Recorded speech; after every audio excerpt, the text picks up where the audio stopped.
Hey guys, welcome to my channel. आपका मेरे इस चैनल पर स्वागत है, अभिनंदन है। मैं हूं आपका होस्ट एंड दोस्त राघव शर्मा। जैसा कि आप सभी लोग जानते हैं कि सप्तस्वरीय श्रृंखला हमारी चल रही है और इसमें सप्तस्वरीय श्रृंखला में एपिसोड नंबर 5 के बारे में हम बात कर रहे हैं, जिसमें हम पंचम स्वर के बारे में जानेंगे कि पंचम स्वर का कहाँ कहाँ इसका रिलेशन है और किस तरह से जो है ये हमारे संगीत के साथ जुड़ा हुआ है। तो इस पर हम जो है परीक्षा की दृष्टि से बात करते हैं। चलिए आज का लेक्चर हम शुरू करते हैं। जैसा कि आप स्क्रीन पे देख पा रहे होंगे, प का पूरा नाम पंचम है। दूसरा पॉइंट से हमारा है प के नामकरण का कारण। अब प का नाम जो पंचम है वो नाम क्यों पड़ा, उसका क्या कारण है। पंचम यानी कि पांचवा स्वर, सप्तक का जो पांचवा स्वर है, स्वर पांचवा होने के कारण इसलिए इसका नाम क्या पड़ा, पंचम स्वर पड़ा। ठीक है, तो आप सभी लोग इसका कारण जान गए होंगे कि इसका नाम पंचम क्यों पड़ा। तो जैसा कि NBS KBS या किसी भी इंटरव्यू में इस तरह का प्रश्न अगर पूछा जाता है कि पंचम स्वर का नाम पंचम ही क्यों पड़ा, तो मुझे उम्मीद है कि आपको ये समझ आ गया होगा कि इसके नामकरण का कारण क्या है। ठीक है, अब हम तीसरा पॉइंट्स आगे देख लेते हैं। प की आंदोलन संख्या की हम बात कर लेते हैं। जैसा कि आप लोग जानते हैं कि मध्य जो हमारा पंचम, उसकी आंदोलन संख्या 360 है। अगर हमने मंद्र पंचम की आंदोलन संख्या ज्ञात करनी हो तो 360 को हमें जो है हमारा 180 का जो 2 पार्ट कर दीजिए, और 2 पार्ट करने पर आपको 180 निकल कर आ जाएगा। और 360 में 180 आप क्या कर दीजिए, माइनस कर दीजिए, तो आपका क्या हो जाएगा, 180 आपका बच जाएगा, जो कि आपका मंद्र पंचम की आंदोलन संख्या निकल कर आ जाएगी। उसी प्रकार अगर हमें तार पंचम की आंदोलन संख्या ज्ञात करनी हो तो 360 को आप क्या कर दीजिए, प्लस कर दीजिए, तो ये 720 निकल कर आ जाएगा। इस प्रकार हमारा तार पंचम होगा। अगर हमें अति तार पंचम की आंदोलन संख्या ज्ञात करनी है तो आप 720 को प्लस कर दीजिए। 720 कितना हो गया, 1400 ही हो गया, यानी 1440 आपका जो है इस पर अति तार पंचम की आंदोलन संख्या निकलेगी, या इस आंदोलन संख्या पर अति तार पंचम बोलेगा। ठीक है, आई होप आपको यह समझ आ गया होगा। चलिए अब हम आगे बात कर लेते हैं। प के रूप में वर्णन नारद परिव्राजक उपनिषद में मिलता है। जैसा कि आप सभी लोग जानते हैं कि हर वीडियो में मैं बोलता आ रहा हूँ कि जो सारेगम पद नि जो स्वर है हमारे, इनका जो वर्णन मिलता है वो मिलता है नारद परिव्राजक उपनिषद है, उसमें इसका वर्णन मिलता है। अब हम रस की अगर बात करें, पांचवा जो पॉइंट से प का अगर रस है तो उसकी अगर हम बात करते हैं तो इसका श्रृंगार रस बताया गया है। ठीक है, अब हम आगे बात कर लेते हैं। छठा जो पॉइंट्स है, प का अगर छंद की बात की जाए तो इसका जो है कौन सा छंद है, इसका पंक्ति छंद है। ठीक है, और इसकी अक्षर काल संख्या क्या है, 40 अक्षर काल इसका संख्या है। और इन्हीं ये जो अक्षर काल संख्या है इन्हें गढ़ कहा जाता है। गढ़ को अब कैसे आप समझेंगे, गढ़ का मतलब एक समूह कहा जाता है। छंदों में जो विभाजित किया गया है इन पंक्तियों को, तो उसमें संख्याएं दी गई है। तो जैसे कि पंक्ति छंद की आपकी जो संख्या है वो 40 है, तो इन्हें जो है गढ़ भी कहा जाता है। गढ़ क्या होता है, आपका एक समूह होता है। आई होप आपको ये समझ आ गया होगा। सातवें पॉइंट्स में हम देख लेते हैं प स्वर के अधिष्ठाता देवता की अगर हम बात करें, पंचम स्वर के जो अधिष्ठाता देवता है वो विष्णु जी को बताया गया है। चलिए आगे नेक्स्ट पॉइंट हम देख लेते हैं। प का अगर संवाद की बात की जाए तो ये षड्ज के साथ किस तरह का संवाद बनाता है, ये किस तरह का भाव उत्पन्न करता है, तो वो है अति इष्ट संवाद उत्पन्न करता है। ठीक है, क्योंकि जब हम षड्ज और पंचम को एक साथ इन दोनों स्वर को उपजाते हैं तो ये एक बहुत अच्छी ध्वनि उत्पन्न करते हैं। तो इसलिए इसका जो है षड्ज के साथ क्या संवाद है, अति इष्ट का संवाद है। यानी कि एक ये जो ध्वनियाँ हैं आपस में बहुत अच्छा मेल खाती है, इसलिए यहाँ पर अति इष्ट बताया गया है। तो मुझे उम्मीद है कि आपको ये पता चल गया होगा कि इष्ट और अति इष्ट, परम इष्ट ये क्या होता है, अनिष्ट क्या होता है।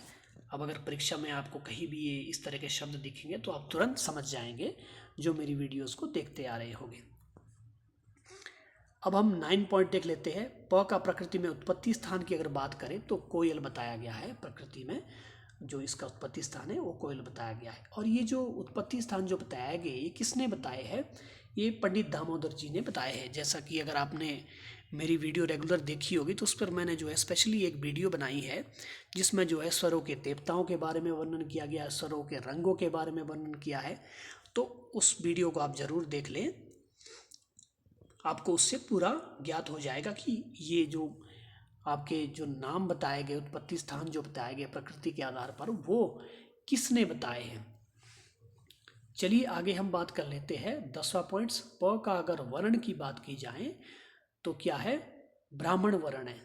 मैंने आपको पहले भी बताया था कि सामापा ब्राह्मण, रेदा क्षत्रिय, गौनी वैश्य, इस प्रकार जो है 3 भागों में वर्णों को विभाजित किया गया। अब वर्ण से क्या समझे आप? वर्ण का मतलब है कि जो हमारे सारे गमा पदानी जो ये स्वर है ना, ये जो लिए गए, इन्हें जो है हिंदी की भाषा में अगर आप ग्रामेटिकल की लैंग्वेज में आप देखेंगे तो इन्हें वर्ण कहा जाता है। तो यहाँ पर वर्ण का मतलब इससे है कि जो ये जो किन उसमें श्रेणी में आते हैं, तो ब्राह्मण वर्ण में ये आते हैं। अब 11वां पॉइंट हम देख लेते हैं। प का अगर रंग की बात की जाए तो काला बताया गया, यानी ब्लैक। अब एक बार यूजीसी नेट में यहाँ से प्रश्न आया था और प्रश्न कुछ इस प्रकार से था कि अश्वेत स्वर कौन सा है। तो उसमें पंचम भी ऑप्शन था, गंधार भी था, कुछ और भी ऑप्शन थे उसमें, मुझे ठीक से अभी याद नहीं है, लेकिन इतना मुझे याद है कि वहाँ पर काला ना होकर ये पूछा गया था कि अश्वेत स्वर कौन सा है। तो अश्वेत स्वर क्या होता है? श्वेत होता है काला, यानी पंचम, अश्वेत जो काला नहीं है। चलिए आगे हम बात करते हैं 12 पॉइंट्स। प का रूप अगर हम देखें तो इसका कोई रूप नहीं है। क्यों? क्योंकि ये जो है अचल स्वर है। षड्ज और पंचम क्या है? अचल स्वर है, ये अपने स्थान से हिलते नहीं है। षड्ज और पंचम एक जो है, जिस प्रकार एक किसी हम मकान का अगर निर्माण करते हैं तो उसमें जब हम पिल्लर भरते हैं तो वो एक षड्ज और पंचम हमारे सप्तक में इस तरह से कार्य करती है। जिस प्रकार एक मकान के अंदर पिल्लर जो है मजबूती का काम करते हैं, उसी प्रकार षड्ज पंचम यहाँ पर काम करते हैं और ये बिल्कुल स्थिर रहते हैं, ये अपने स्थान से नहीं हिलते। जैसे कि आपके रेगा हो गया, रेगा धानी हमारे है, तो ये हमारे शुद्ध रूप भी देखने को मिलते हैं और इसके जो है कोमल रूप भी देखने को मिलते हैं। जब ये अपने स्थान से उतरते तो कोमल कहते हैं। उसी प्रकार हमारा मध्यम जब अपने स्थान से ऊपर को चढ़ता है तो तीव्र मध्यम हो जाता है। इस प्रकार हमारे जो है 5 विकृत स्वर हो जाते हैं। लेकिन षड्ज और पंचम क्या है? हमारे अचल स्वर है। चलिए दोस्त आगे बात कर लेते हैं। प की अगर श्रुतियों की बात की जाए तो प्राचीन काल ग्रंथकारों के अनुसार और आधुनिक ग्रंथकारों के अनुसार उन्होंने भी पंचम की जो श्रुति बताई है वो 4 ही बताई है। ठीक है, लेकिन इनके जो स्थान जो रखे गए हैं, क्योंकि प्राचीन ग्रंथकारों के अनुसार भरत आदि ने उन्होंने क्या है कि अंतिम श्रुति पर स्वर स्थापित किया था, लेकिन भातखंडे जी ने प्रथम श्रुति पर स्वर स्थापित किया था। तो अब इसमें किस प्रकार से परिवर्तन आया तो प्राचीन ग्रंथकारों के अनुसार जो है 17वीं श्रुति पर जो है हमारा ये आलापनी नाम की श्रुति पर क्या है? पंचम स्थापित किया गया। यानी सा छंदोवती, रे रक्तिका, ग क्रोधा, म मार्जनी, प आलापनी, इस प्रकार से जो है आलापनी नाम की श्रुति पर पंचम स्थापित किया गया। अब उसी प्रकार जो है आधुनिक भातखंडे जी के अनुसार आप देखिए तो 14वीं श्रुति पर, यानी कि क्षिति नाम की श्रुति पर, क्योंकि उन्होंने जो है प्रथम श्रुति पर स्वर स्थापित किया था, तो 14वीं नाम की श्रुति जो हमारी क्षिति नाम की श्रुति है वहां पर जो है पंचम स्थापित किया। मुझे उम्मीद है कि आपको ये बात समझ आ गई होगी। और अब हम प स्वर से जुड़ी हुई अन्य जानकारी देख लेते हैं कि क्या इसमें जानकारी है। चलिए बात करते हैं। आप स्क्रीन पे देख पा रहे होंगे, पहला जो हमारा पॉइंट्स है वो है क्रमानुसार या सप्तक का 5वां स्वर है, यानी कि इसका नाम इसीलिए पंचम पड़ा क्योंकि क्रम से ये जो है हमारा 5वां स्वर आता है। अगर आप क्रम से गिनते हैं तो ये 5वां स्वर आता है। अब दूसरा हम पॉइंट देख लेते हैं, यह वादी और संवादी दोनों की भूमिका में रहता है। यानी कि पंचम जब आप रागों की डिस्क्रिप्शन जब आप अध्ययन करते हो तो उसमें आपको ये स्वर वादी स्वर में भी दिखेगा और संवादी की भूमिका में भी आपको पढ़ने को मिलेगा। तीसरा हम पॉइंट देख लेते हैं, यह अचल स्वर है। जैसा कि बताया कि षड्ज और पंचम अचल स्वर है, तो ये तो मैंने इसके बारे में ऊपर आपको विस्तार से बता दिया था। आगे हम बात करते हैं चौथा पॉइंट्स, तानपुरा मिलाते हुए इसी स्वर को प्राथमिकता दी जाती है। यानी कि जब हम कोई भी राग जैसे जिसमें हमारा पंचम लगता है, जैसे भैरव है, अहिर भैरव है, यमन है, भीम पलासी है, अरे बहुत सारे ऐसे राग हैं जिसमें पंचम लगता है, तो उसमें हम जो है पहला तार जो है मंद्र पंचम पर मिलाते हैं, दूसरे दो तार जो जोड़ी के होते हैं वो मध्य षड्ज पर मिलाते हैं, और तीसरा जो चौथा जो हमारा तार है वो आपका क्या है, मंद्र षड्ज पर नीचे मिलता है। इस प्रकार प स स करके ध्वनि उत्पन्न होती है। तो यहाँ पर भी आपका जो पंचम स्वर है वो इस प्रकार की भूमिका निभा रहा है। पांचवा हम पॉइंट देख लेते हैं, सप्तक के उत्तरांग भाग का पहला स्वर है। यानी कि सप्तक के उत्तरांग भाग का ये पहला स्वर किस प्रकार है, क्योंकि प ध नी सा ये हमारे क्या है, उत्तरांग भाग है। अब पूर्वांग क्या हो गए, सा रे गा मा, ये उत्तरांग भाग हो गया। तो इस प्रकार 8 स्वर है, क्योंकि पहले जो है उत्तरांग और पूर्वांग इस प्रकार भी डिवाइड किए गए थे कि सा रे गा मा और प ध नी सा। अब बाद में इसमें जब बहुत सारे राग इसमें सम्मिलित नहीं हो पाए तो उसमें क्या किया गया कि सा रे गा मा पा, पहले तो सा रे गा मा तक था पूर्वांग, अब सा रे गा मा पा तक पूर्वांग कर दिया। फिर पहले सा रे गा मा पा तक पूर्वांग था, फिर दोबारा सा रे गा मा पा तक कर दिया, सॉरी सा रे गा मा तक पहले पूर्वांग था, फिर सा रे गा मा पा तक पूर्वांग किया। उसके बाद उत्तरांग किया, पहले क्या उत्तरांग था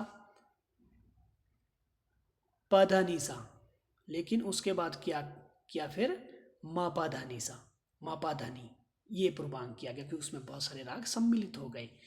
तो मुझे उम्मीद है कि आपको ये समझ आ गया पूर्वांग उत्तरांग क्या है। 7वां पॉइंट हम देख लेते हैं, संगीत का सबसे प्रमुख स्वर संवाद यानी षड्ज पंचम भाव इसी स्वर के कारण बना है, क्योंकि इसका जो है क्या है, सबसे जो है प्रमुख स्वर संवाद बना है, और ये हमारे संगीत में सबसे प्रमुख स्वर संवाद है। 8वां हम पॉइंट देख लेते हैं, इसे अति इष्ट स्वर भी कहा जाता है। ठीक है, पंचम स्वर को क्या कहा जाता है, क्योंकि यह षड्ज के साथ मिलकर अति इष्ट संवाद बनाता है। अब अति इष्ट क्यों कहा गया इसे, क्योंकि षड्ज के साथ ये क्या है, अति इष्ट संवाद बनाता है, इस प्रकार इसका नाम जो है इसको अति इष्ट भी कहा गया। अब हम अंतिम बिंदु देख लेते हैं, सप्तक में सा के बाद यही एक स्वर है जो अचल स्वर है। आपको मैंने ऊपर बताया था कि पहले हमारा षड्ज अचल स्वर है जो नहीं चलता, फिर उसके बाद पंचम अचल स्वर है जो नहीं चलता, तो ये अंतिम स्वर है। ये जो 2 स्वर है ये क्या है, अचल स्वर है, बाकी 5 स्वर क्या है, चल स्वर, यहाँ पर स्थान से क्या है, ऊपर नीचे विकृत होते रहते हैं। तो मुझे उम्मीद है कि आपको ये लेक्चर अच्छा लगा हो, और अगर अच्छा लगा हो तो चैनल को लाइक शेयर सब्सक्राइब जरूर करें दोस्तों, क्योंकि मुझे भी इसके लिए स्पेशल टाइम निकालना पड़ता है। अब मैं कुछ स्वर संगतियाँ आपको दूंगा, अपने कमेंट्स बॉक्स में बताना है कि ये स्वर संगतियाँ किस राग की है। जैसे कि पहले मैं आपको स्वर संगतियाँ देता हूँ,